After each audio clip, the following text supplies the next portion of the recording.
Vote দিতে দেয়নি, খালেকের হার মাত পাইনি, তারা আমাকে জামা কাপড় সব ছিঁড়ে দিয়েছে। আমি একজন ভোটার, আমার গণতন্ত্রকে হত্যা করেছে তারা। আমাকে বাঁচান, আমাকে বাঁচান। চলো আমি ভোট দেওয়াবো, চলো আমি ভোট দেওয়াবো, আমি ভোট দেওয়াবো, আমি ভোট দেওয়াবো, আমি ভোট দেওয়াবো, আমি ভোট দেওয়াবো। চলো গণতান্ত্রিক অধিকার, আমি ভোট দেওয়াবো। আমার গণতন্ত্র হত্যা করেছে।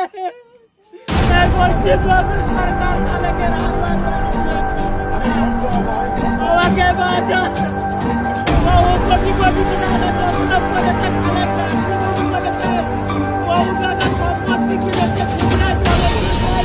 আমাদের গণতন্ত্রকে হত্যা করেছে। ভোট নাগরিক, আমাদের ভোট দিতে দেন, আমাকে বাঁচান। আমার জামা কাপড় ছিঁড়ে দিয়েছে, হত্যা করেছে খালেক বাহিনী, মমতার গুন্ডা বাহিনী। আমি চাই এদেরকে শাস্তি হোক, শাস্তি হোক। করেছে গুন্ডাগিরির টাকায়, বহু সম্পদ তুলেছে গুন্ডাগিরি।